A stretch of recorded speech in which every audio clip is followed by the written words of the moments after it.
আমাদের এখানে এত এনজিও আছে এবং আপনি যদি লক্ষ্য করে দেখেন এরা মানে কোটি কোটি টাকা ব্যয় করছে এসব প্রচারণাতে, একদম স্বতঃপ্রণোদিতভাবে করছে না, ফান্ড পাচ্ছে, ফান্ডের ভিত্তিতে করছে আর কি।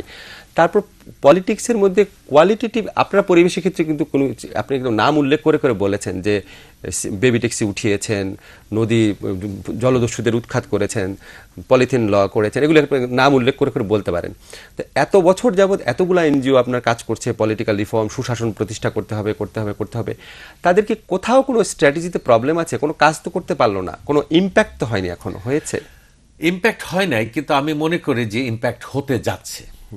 এবং রাজনীতিবিদেরা এখন এই জিনিসটা বুঝতে পারছে যে দেশের মধ্যে বহু ভালো মানুষ আছে যারা দেশের স্বার্থে এবং রাজনীতির স্বার্থেও মানে তাদের সাহায্য করতে চায়। এটা আমার ধারণা যে এখন রাজনীতির মধ্যে এই চিন্তাটা আসছে।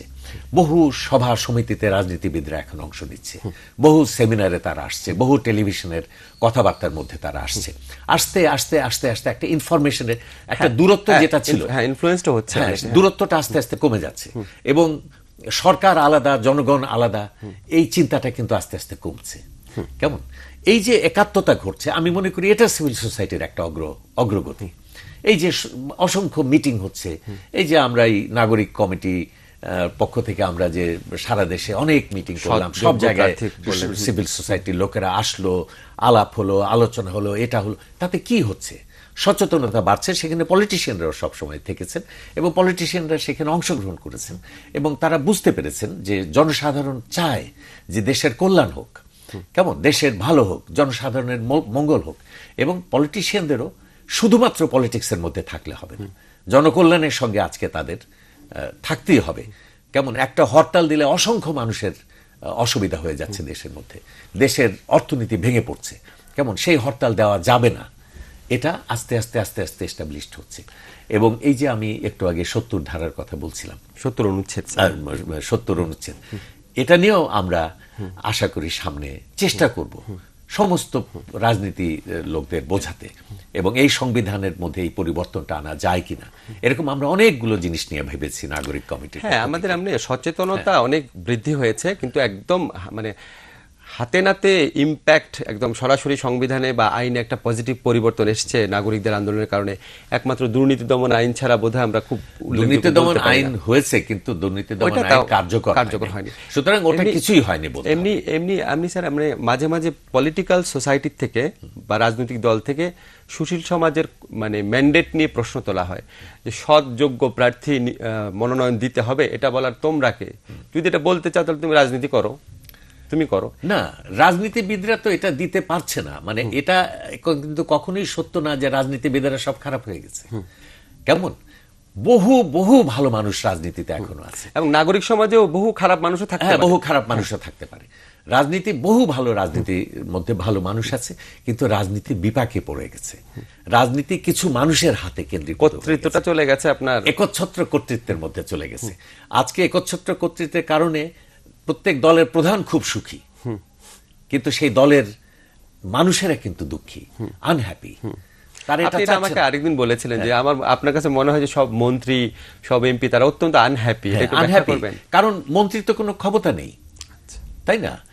সাংসদের কোনো ক্ষমতা নেই, সেই জন্য সাংসদ পার্লামেন্টে যেতে আগ্রহী নয়, সেই জন্য কোরাম হয় না, তাই না? এত সাংসদ, ৬০ জন সাংসদকে খুঁজে পাওয়া যায় না সেখানে।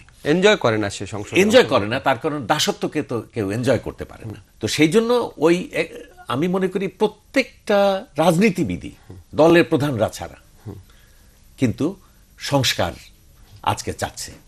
আমরা যদি সমস্ত রাজনীতিবিদকে বোঝাতে পারি যে সমস্ত দেশের কল্যাণ হবে, তোমাদেরও হবে। কারণ একচ্ছত্র ক্ষমতা আজকে কি করেছে?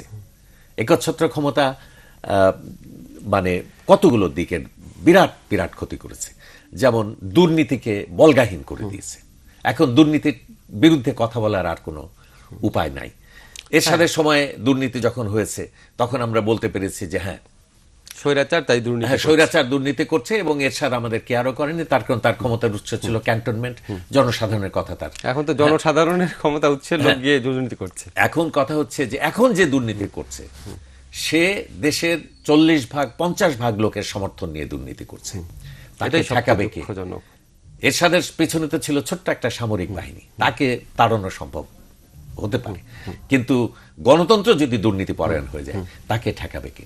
এই একচ্ছত্র ক্ষমতা দুর্নীতির সৃষ্টি করেছে, একচ্ছত্র ক্ষমতা দুই দলের মধ্যে সংঘাতের সৃষ্টি করেছে, জখম বাড়াচ্ছে, রক্তাক্ত করে তুলছে, দিনের পর দিন দুই দলের অবস্থা সঙ্গীন হয়ে যাচ্ছে এবং হিংস্রতা বাড়ছে, এবং এর যে কোনো সুযোগে এটা বিস্ফোরণ হতে পারে এবং বিরাট ধরনের রক্তক্ষয় হয়ে যেতে পারে। আপনি তো বেগম খালেদা জিয়া বা শেখ হাসিনাকে নাগরিক সমাজে সবাই আনতে পারছেন না, 1 নাম্বার।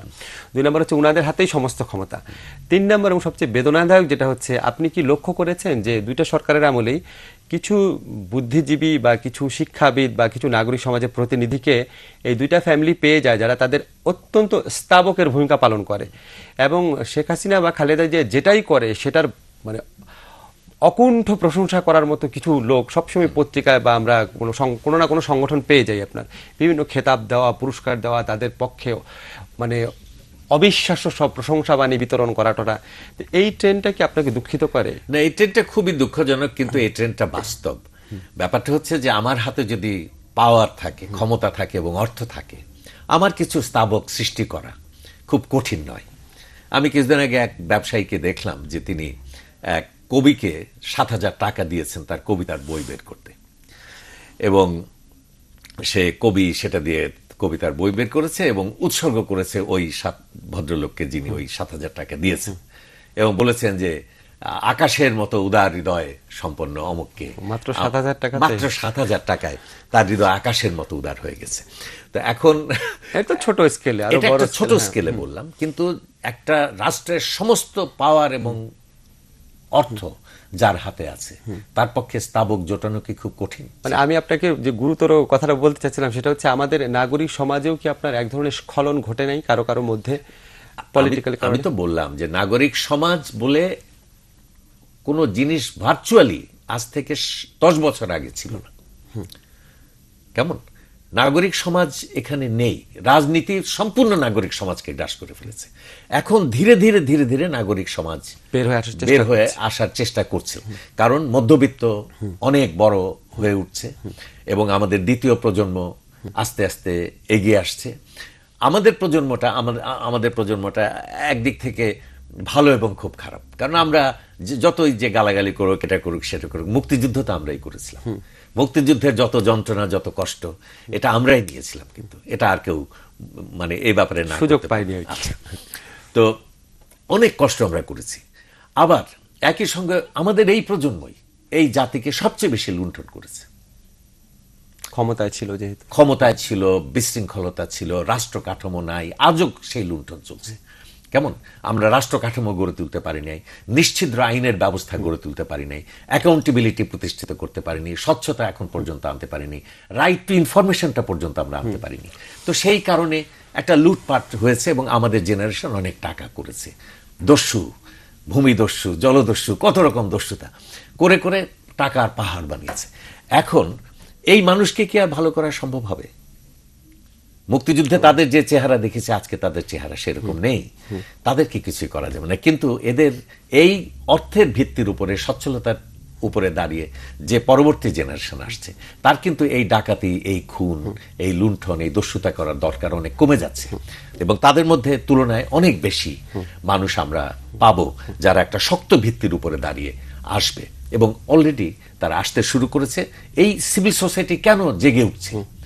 আমাদের মধ্যবিত্ত সমাজের শক্তি থেকে এই সিভিল সোসাইটি জেগে উঠছে। আচ্ছা, যে স্তাবকদের আমরা এত সহজে, হ্যাঁ, সেই ইকবালের আমার কথা মনে পড়ে যে এত স্বল্প মূল্যে তারা দিন ও মিল্লাতকে বিক্রি করে দিল, তো এত স্বল্প দামে আমরা একটা মানুষকে এখন কিনে ফেলতে পারি, এত সহজে কেনা হয়তো আজ থেকে 20 বছর পরে আর করা যাবে না। এবং সিভিল সোসাইটির মধ্যে তখন বিবেকবান, জনস্বার্থ প্রাণিত, বেদনাবান অনেক মানুষকে পাবো যারা সত্যিকারের যোদ্ধার মতো, সংগ্রামীর মতো এখানে কাজ করবে। কারণ আমাদের পলিটিক্স খুব বিপাকে পড়েছে। এই পলিটিক্স কবে এর থেকে বেরোতে পারবে জানি না, এবং যতদিন না পারছে ততদিন পর্যন্ত আমি মনে করি সিভিল সোসাইটির ভূমিকা একটা বিরাট ভূমিকা।